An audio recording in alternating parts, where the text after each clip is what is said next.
حضرت حسن اور حسین رضی اللہ عنہما. حضرت حسن کون تھے؟ حضرت حسن نبی صلی اللہ علیہ وسلم کے نواسے. الحسن بن علی بن ابی طالب الہاشمی القرشی المدنی الشہید. ٹھیک ہے، یہ بھی ہاشمی تھے، قرشی تھے، مدنی تھے، کیونکہ یہ مدینہ میں پیدا ہوئے تھے. ان کی کنیت ابو محمد تھی. نبی صلی اللہ علیہ وسلم کے نواسے اور دنیا میں ان کے خوشبودار پھول. اہل جنت کے نوجوانوں کے سردار. کون ہے؟ اہل جنت کے نوجوانوں کے سردار. سیدہ فاطمہ بنت رسول اللہ صلی اللہ علیہ وسلم کے بیٹے. ان کے والد امیر المومنین علی رضی اللہ عنہ. حضرت حسن نصف رمضان کو سن 3 ہجری میں پیدا ہوئے ہیں. کب پیدا ہوئے؟ 3 ہجری میں پیدا ہوئے. نبی صلی اللہ علیہ وسلم نے ان کی تربیت کی تھی. حضرت حسن بن علی 8 سال تک محمد صلی اللہ علیہ وسلم کے ہاتھوں تربیت لیتے رہے. آپ نے اپنی آنکھوں کے سامنے ان کی تربیت کی. آپ ان سے بہت محبت کرتے تھے. ولادت کے پہلے دن سے ہی ان کی تربیت کی ذمہ داری سنبھال لی. آپ نے ان کا نام حسن رکھا. ان کو برکت کی دعا دی، ان کو گٹی دی، اور آپ ان کے ساتھ کھیلتے تھے. یعنی بچپن سے ہی ان سے محبت کرتے، ان پہ شفقت کرتے، ان کو بوسہ دیتے، ان کو اپنے گلے سے لگاتے، ان کو اپنے کندھوں پر بٹھاتے. ہمارا بچوں کے ساتھ کیا سلوک ہے؟ ہم بچوں کے ساتھ کتنی محبت کرتے، ان کو کتنی توجہ دیتے ہیں. کیونکہ تربیت کرنے کے لیے پہلی چیز یہ ہے کہ ہم ان کو محبت دیں، ان کی غلطیوں کو اگنور کریں اور ان کی تکلیفوں پر صبر کریں. کیونکہ اگر ان کی تکلیفوں پر ہم صبر نہیں کریں گے تو ہم ان کی تربیت نہیں کر سکتے. بچے مسجد میں آئے ہیں، ذرا سا شور ہوا، ڈانٹ ٹپکار شروع ہو گئی، کوئی ادھر ادھر بھاگ رہا ہے تو اس کے پیچھے پڑ گئے، آنکھیں دکھائیں، بال کھینچے، ہاتھ کھینچے، یعنی ان کو ہم ایسی لکس دیتے ہیں کہ وہ چلے جائیں یہاں سے. تو پھر آپ کی مسجدیں آباد کون کرے گا آگے؟ میں سب بڑوں کو خصوصی طور پر تاکید کرتی ہوں کہ بچوں کی طرف سے آئی ہوئی تکلیفوں پر صبر کریں، ان کے ساتھ محبت کریں. ٹھیک ہے، ان کو ڈسپلن کریں، ان کے لیے ایسی ایکٹیویٹیز رکھیں، ان کے لیے ایسی چیزیں سوچیں کہ جس کی وجہ سے وہ نمازیوں کو تکلیف نہ دیں. لیکن صرف ڈانٹ ڈپٹ کر کے ان کو بگانا جو ہے یہ بہت بڑی زیادتی ہے. آپ اپنے لیے کوئی صدقہ جاریہ نہیں کما رہے. ان کے لیے الگ حصہ مخصوص کریں، کچھ لوگ ان کے اوپر ذمہ دار ہوں، وہ بیٹھ کر ان کو بھی کچھ سکھائیں تاکہ ان کا وقت ضائع نہ ہو. یہ نہیں کہ ماں باپ نماز پڑھ رہے ہیں اور بچے جو ہیں وہ آوارہ گردی کر رہے ہیں. کچھ بہنوں نے نماز نہیں پڑھنی ہوتی، وہ خود آگے بڑھ کر والنٹیئر کریں اور وہ ان کی ذمہ داری لیں اور ان کو سنبھالیں. حضرت حسن رضی اللہ عنہ 49 ہجری میں وفات پائے. زہر دیے جانے سے فوت ہوئے تھے. اب دیکھیے کہ لوگ جو ہیں وہ نواسے رسول کو بھی نہیں چھوڑتے. شیطان اس طرح لوگوں کے پیچھے ہوتا ہے. بقیع غرقد میں اپنی والدہ فاطمہ الزہرا کے پہلو میں دفن ہوئے. پھر ہیں حضرت حسین رضی اللہ عنہ. حسین بن علی بن ابی طالب بن عبد المطلب بن ہاشم الہاشمی القرشی. ان کی کنیت ابو عبداللہ ہے. پیدائش ہجرت کے 4تھے سال پیدا ہوئے. تو بڑے کون ہیں؟ حضرت حسن. اور 1 سال بعد پیدا ہوئے حضرت حسین. آپ کے نواسے ہیں نبی صلی اللہ علیہ وسلم کے، کربلا کے شہید ہیں، اور آپ کی بیٹی فاطمہ الزہرا کے بیٹے، اور دنیا میں نبی صلی اللہ علیہ وسلم کے خوشبودار پھول. ان دونوں کے بارے میں نبی صلی اللہ علیہ وسلم نے فرمایا کہ یہ جنتی نوجوانوں کے سردار ہیں اور ان کے والد ان سے افضل ہیں. یعنی حضرت علی جو ہیں وہ مقام میں ان سے افضل ہیں. آپ کا ان دونوں کے ساتھ بہت تعلق تھا.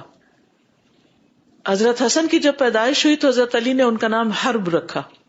آپ تشریف لائے، آپ نے پوچھا میرا بیٹا تو دکھاؤ، اس کا نام کیا رکھا ہے؟ حضرت علی کہتے ہیں میں نے کہا حرب رکھا ہے. حرب کا مطلب ہوتا ہے جنگ. آپ نے فرمایا نہیں، اس کا نام حسن ہے. جب حسین پیدا ہوئے تو انہوں نے پھر ان کا نام حرب رکھ دیا. تو نبی صلی اللہ علیہ وسلم پھر تشریف لائے اور فرمایا میرا بیٹا مجھے دکھاؤ، اس کا نام کیا رکھا ہے؟ تو انہوں نے عرض کیا حرب. فرمایا نہیں، یہ حسین ہے. تو اس طرح آپ نے دونوں کے ملتے جلتے نام رکھے اور دونوں ہی بڑے خوبصورت نام ہیں، حسن اور حسین. ملا کر ان کو حسنین بنتا ہے. اب اس سے کیا پتہ چلتا ہے کہ اگر نانا یا نانی یا لڑکی کے پیرنٹس پڑھے لکھے لوگ ہیں تو اگر وہ تھوڑی مداخلت کر کے بچوں کے نام صحیح کرتے ہیں یا ان کی تربیت میں کوئی حصہ ڈالنا چاہتے ہیں تو دوسرے فریق کو اس پر مائنڈ نہیں کرنا چاہیے، ناراض نہیں ہونا چاہیے، بلکہ خوش ہونا چاہیے. ٹھیک ہے نا، اس کو ویلکم کرنا چاہیے. اور اگر نہ بھی ہو تو آپس میں دونوں خاندانوں کی محبت اسی طرح بڑھتی ہے کہ مشورے سے مل جل کے کام کریں. نبی صلی اللہ علیہ وسلم بچوں کے ساتھ کھیلتے تھے. حضرت حسن بن علی کے لیے آپ اپنی زبان نکالتے تھے. آپ اللہ کے رسول ہیں, آپ قرآن کی تعلیم دے رہے ہیں, سنت کی تعلیم دے رہے ہیں, اور جب بچوں کے ساتھ معاملہ کرتے ہیں تو ان کو خوش کرنے والی حرکات کر رہے ہیں. اچھا, اگر ہم میں سے کوئی زبان نکال کے کسی بچے کے ساتھ کھیل رہا تھا کہ یہ تو میچور ہی نہیں ہے. نہیں, میچور ہوں جہاں ضرورت ہے میچور ہونے کی, لیکن بچوں کے ساتھ آپ ہر وقت بڑے بنے رہے اور خوف زدہ کرتے رہے ان کو, تو یہ ان کی تربیت میں فائدہ مند نہیں. تو جب وہ آپ کی زبان کی سرخی دیکھتے تو خوش ہو کر اس کو پکڑنے کے لیے ہاتھ آگے بڑھاتے. پھر اسی طرح یعلا بن مرہ کہتے ہیں کہ وہ لوگ نبی صلی اللہ علیہ وسلم کے ساتھ ایک دعوت کے لیے نکلے. تو جب آپ نکلے تو اچانک دیکھا کہ حضرت حسین گلی میں کھیل رہے ہیں. نبی صلی اللہ علیہ وسلم نے اپنے ساتھیوں کو چھوڑا, آگے بڑھے اور آگے بڑھ کر ان کو پکڑنے کے لیے ہاتھ پھیلا دیے, نہیں سرا آؤ میری طرف. تو وہ ادھر ادھر بھاگنے لگے, جیسے بچوں کی عادت ہوتی ہے نا, جب انہیں کہا ادھر آؤ تو وہ آگے پیچھے ہوتے ہیں. نبی صلی اللہ علیہ وسلم ان کو ہنساتے رہے, یعنی ان کے ساتھ کھیلتے رہے. آخر انہیں پکڑ لیا, اپنا ایک ہاتھ ان کے ٹھوڑی کے نیچے رکھا, دوسرا ان کے سر کے پچھلے حصے پہ رکھا, اور پھر ان کو چوم لیا اور پھر چھوڑ دیا, پھر چلے گئے. اب آپ دیکھیے کہ آپ اپنے کسی کام سے جا رہے ہیں اور بچے کھیل رہے ہیں, اگنور کر کے نہیں چلے گئے بلکہ اپنی محبت کا اظہار کر کے گئے ہیں. کیوں؟ بچوں کو جی اٹینشن ضرور دیں, کیونکہ بچوں کو سب سے زیادہ محبت چاہیے ہوتی ہے.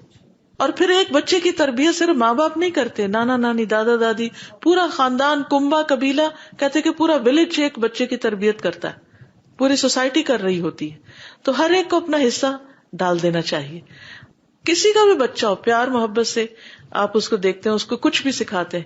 یہاں مجھے کل تیمیہ بتا رہی تھی کہ جو ماشاءاللہ شگفتہ اور سمینہ ہے, اتنا پیار کرتی ہیں بچوں سے, جو بچوں کو سنبھالتی ہیں. کہتے ہیں کہ جب وہ مسجد میں مائیں ان کو لے کر آتی ہیں تو وہ ماں کو چھوڑ کے پھر ان کے پاس بھاگتے ہیں, یعنی ماں سے زیادہ پیار کرتے ہیں. اب آپ دیکھیے کہ ٹھیک ہے ماں کا بھی حصہ ہے, لیکن ان کا حصہ بیچ میں آ گیا ان کی تربیت میں.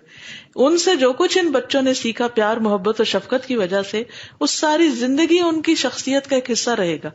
اور اس طرح یعنی ایک استاد جو ہوتا ہے یا ایک کیئر ٹیکر جو ہوتا ہے اور بچوں کو دیکھنے والا, وہ سارے اس اجر میں پھر برابر کے شریک ہو جاتے ہیں. جی آپ کچھ کہتے ہیں؟ پہلے بچوں کو ہم اٹینشن دیتے نہیں, اور جب وہ پھر اس طرح کی حرکتیں کرتے ہیں تو ہم کہتے ہیں یہ اٹینشن سیکر ہے. جی بالکل. پھر آپ ان کے جذبات کا بھی خیال رکھتے تھے.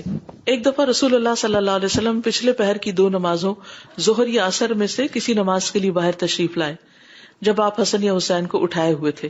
نبی صلی اللہ علیہ وسلم نے آگے بڑھ کر انہیں ایک طرف بٹھا دیا اور نماز کے لیے تکبیر کہہ کے نماز شروع کر دی. جب آپ اپنی نماز میں سجدے میں گئے تو خوب لمبا سجدہ کیا. تو عبداللہ بن شداد کہتے ہیں کہ میں نے سر اٹھا کے دیکھا اتنا لمبا سجدہ کیوں ہے. یعنی بعض اوقات ایسا تھا انسان سوچتے شاید کوئی میں مس کر کے میں نے سنا نہیں کہ اللہ اکبر امام نے کہی ہے. تو میں نے دیکھا کہ بچہ آپ کی پشت پر سوار تھا اور آپ سجدے میں تھے, تو میں دوبارہ پھر سجدے میں چلا گیا. جب رسول اللہ صلی اللہ علیہ وسلم نماز سے فارغ ہوئے تو لوگوں نے عرض کیا یا رسول اللہ صلی اللہ علیہ وسلم, آپ نے تو آج نماز میں بہت ہی لمبا سجدہ کروایا, ہم سمجھے کوئی حادثہ ہو گیا یا آپ پر کوئی وحی نازل ہو رہی, کیونکہ وحی جب نازل ہوتی تھی تو آپ دنیا سے لا تعلق ہو جاتے تھے. آپ نے فرمایا ان میں سے کچھ بھی نہیں ہوا, البتہ میرا یہ بیٹا مجھ پہ سوار ہو گیا تھا اور میں نے اس کی خواہش کی تکمیل سے پہلے جلدی میں اپنے آپ کو مبتلا کرنا اچھا نہ سمجھا, یعنی جلدی نہ کی کہ میں بس اس کو ہٹاؤں. ہمارے ہاں کیا ہے, اگر کوئی نماز پڑھ اور بچہ قریب آئے اور دوسرا پکڑ کے اس کو وہ چیخ داڑ رہا ہے اور اس کو وہ پکڑ خود لے جاؤ اس کو, میں ذرا نماز پڑھ لوں. نہیں, بی پیشنٹ, ساتھ ساتھ چلنے دیں اس کو. 2-4 دن تنگ کرے گا اور اس کے بعد وہ بھی ساتھ شروع ہو جائے. اور تھوڑی سی دیر اگر آپ اس کو اپنے ساتھ لگا لیں نا, بس اتنا ہی اس کے لیے کافی ہوتا ہے, اس کے بعد وہ پھر جا کے کھیلنا شروع ہو جاتا ہے. اب آپ دیکھیے کہ اللہ کے رسول صلی اللہ علیہ وسلم سب کو نماز پڑھا رہے ہیں. اگر ہمارا کوئی امام آج یہ کام کر دے تو پھر دیکھیں کہ سارے جو مقتدی ہیں وہ کس کس طرح کی غیبت کر کے مسجد سے نکلیں گے. صبر نہیں ہے ہم میں, اصل میں صبر نہیں ہے, اور اعتماد نہیں ہے ایک دوسرے پر. ٹرسٹ کا ہونا بڑا ضروری ہے. ابو ہریرہ کہتے ہیں کہ میں دن کے کسی وقت حضور صلی اللہ علیہ وسلم کے ساتھ باہر نکلا, نہ آپ کچھ فرما رہے تھے نہ میں آپ سے کچھ عرض کر رہا تھا, یعنی ہم دونوں خاموش تھے, یہاں تک کہ بنو قینقاع کے بازار میں آ گئے. یہ یہود کا بازار تھا. پھر آپ واپس چل پڑے, یہاں تک کہ فاطمہ رضی اللہ عنہا کے گھر تشریف لائے. پھر فرمایا کیا یہاں چھوٹو ہے، کیا یہاں چھوٹو ہے؟ آپ کی مراد حضرت حسن سے تھی. ہم نے سمجھ لیا کہ ان کی والدہ انہیں روک رہی ہیں کہ انہیں نہلا دیں اور ان کے گلے میں خوشبودار ہار ڈالیں، لونگ وغیرہ کا. کچھ ہی دیر گزری کہ وہ بھاگتے ہوئے آئے، یہاں تک کہ دونوں نے ایک دوسرے کو گلے سے لگایا، یعنی آپ نے ان کو.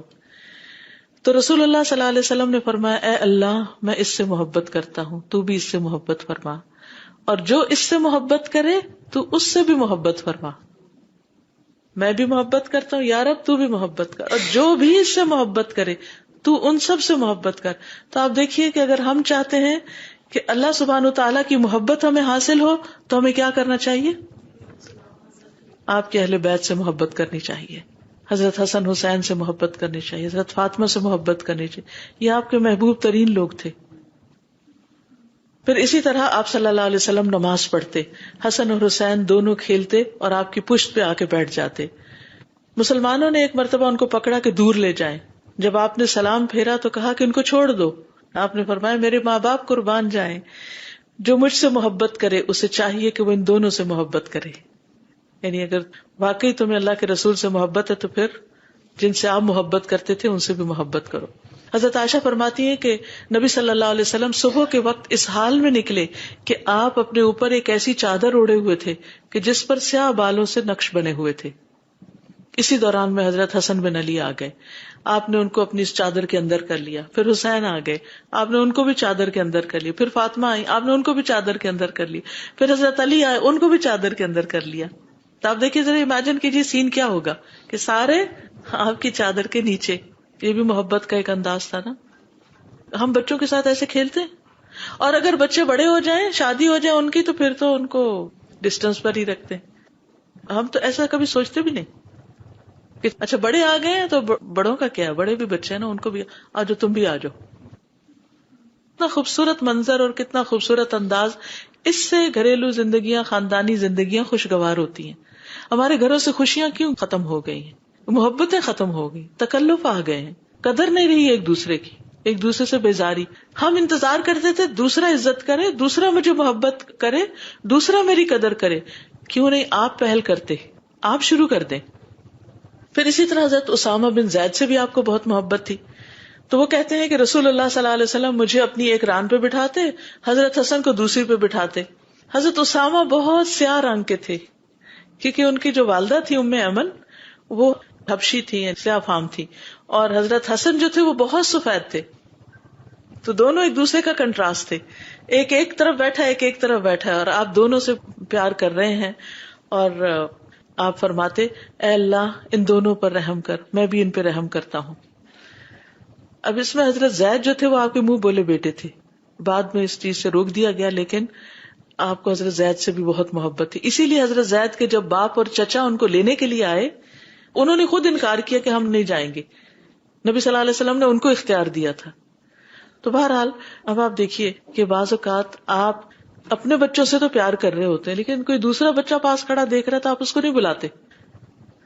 مثلا آپ بچوں کو پک کرنے کے لیے اسکول گئے، آپ اپنے بچے کو لیتے ہیں، گلے لگاتے ہیں، سب پیار کرتے ہیں، اس سے باتیں کرتے ہیں. ایک بچہ اکیلا بےچارا کھڑا ہے، پتہ نہیں کسی سنگل پیرنٹ کا ہے، ماں ہے یا باپ ہے، پتہ نہیں کام پہ ہے، کب آئیں گے. وہ کھڑا ہے انتظار میں اداس شکل لے کر، وہ دیکھ رہا ہے ہر ایک کے ماں باپ آ رہے ہیں، گلے لگاتے ہیں، محبت سے لے جاتے ہیں. کیا کرنا چاہیے؟ کبھی وقت نکالیں تھوڑا سا، تو اور کچھ نہیں. ٹھیک ہے یہاں کے رولز ریگولیشن ہوں گے، آپ اس کو اٹھا نہیں سکتے، پیار نہیں کر سکتے، گلے نہیں لگا سکتے، لیکن سر پہ ہاتھ رکھ دیں، اسمائل پاس کر دیں، سلام کر دیں، انکریج کر دیں. کچھ نہ کچھ ایسا جیسچر شو کرے کہ جس سے اس کو پتا چلے کہ آپ اسے امپورٹینس دے رہے ہیں، وہ ان اٹینڈیڈ نہیں ہے. بس یہ بھی ایک صدقہ ہے، اسمائلنگ ایک صدقہ ہے، اور وہ صرف بڑوں کے لیے نہیں، بچوں کے لیے تو اور زیادہ کرنا چاہیے. اور اگر مسجد میں آپ دیکھیے الحمدللہ یہاں کی کمیونٹی میں سب رنگوں کے لوگ ہیں، تو اس میں کوئی ہمیں باعث نہیں ہونا چاہیے، اور کوئی رنگ اور نسل کی بنا پر کوئی ریشزم نہیں ہونا چاہیے، نسلی تعصب نہیں ہونا چاہیے. سب کو پیار کر، اور ایک دفعہ محبت کی نظر سے دیکھے تو اللہ آپ کے دل میں ان کی محبت ڈال دے گا. یہ نہیں کہے کہ یہ تو فلاں ہے اور یہ فلاں ہے اور یہ فلاں ہے، نہیں. ایون میں سمجھتی ہوں کہ جن گھروں میں نان مسلم بچے، جو خواتین بچوں کی ٹیک کیئر کرتی ہیں، ان بچوں سے بھی پیار کریں، کیونکہ بچے تو بچے ہیں نا سب. پھر اسی طرح برا کہتے ہیں میں نے رسول اللہ صلی اللہ علیہ وسلم کو دیکھا کہ آپ نے حسن بن علی کو اپنے کندھے پہ بٹھا رکھا تھا اور فرما رہے تھے اے اللہ میں اس سے محبت کرتا ہوں تو بھی اس سے محبت کر. ایک اور روایت میں آتا ہے کہ آپ نے ان کو اپنی گردن پہ بٹھایا ہوا تھا, یعنی کہ یوں دونوں ٹانگیں آگے کر کے. پھر ایاس کہتے ہیں میں نبی صلی اللہ علیہ وسلم اور حضرت حسن حسین کو آپ کے سفید خچر پر بٹھا کر اس کی باگ پکڑ کر چلا, یہاں تک کہ انہیں نبی صلی اللہ علیہ وسلم کے گھر میں لے گیا. ایک بچہ آپ کے آگے بیٹھ گیا, ایک پیچھے بیٹھ گیا. پھر اسی طرح یہ ہے کہ آپ ان کو اپنے ساتھ لپٹاتے بھی تھے, یعنی حق کرتے تھے. پھر اسی طرح یہ کہ قیامت کے دن بھی یہ نبی صلی اللہ علیہ وسلم کے ساتھ ہوں گے. اور اگر ہم چاہتے ہیں کہ آپ کے ساتھ ہم بھی ہوں تو پھر ہمیں کیا چاہیے کہ ہم آپ سے محبت کریں, آپ کے بچوں سے محبت کریں. المرء مع من احبہ. آج کے لیے اتنا ہی کافی ہے, وقت ہو گیا ہے. انشاءاللہ اس کی احادیث ہم نیکسٹ ویک پڑھیں گے. جی آپ کچھ کہنا چاہیں؟ سازا جیسے نبی صلی اللہ علیہ وسلم ان سے بہت محبت کرتے تھے اور بہت ساری آپ نے مثالیں دی, تو انہوں نے اللہ سے دعا کی کہ اللہ آپ بھی ان سے محبت کریں. تو آپ کی بات مجھے یاد آئی تھی, آپ نے کہا تھا کہ ہم اپنے بچوں کے لیے کیوں نہیں مانگتے. تو الحمدللہ اس دن سے ایک عادت بنائی کہ اللہ تعالیٰ میں اپنے بچوں سے محبت کرتی ہوں, آپ بھی ان سے محبت کریں. الحمدللہ. اوکے, سبحانک اللہم و بحمدک, اشہد ان لا الہ الا انت, استغفرک و اتوب الیک. السلام علیکم و رحمۃ اللہ وبرکاتہ. اللهم صل على محمد وعلى آل محمد كما صليت على إبراهيم وعلى آل إبراهيم إنك حميد مجيد. اللهم بارك على محمد وعلى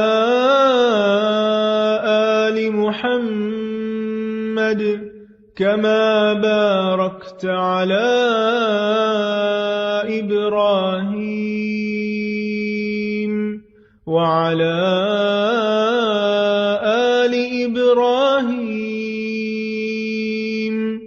إنك حميد مجيد.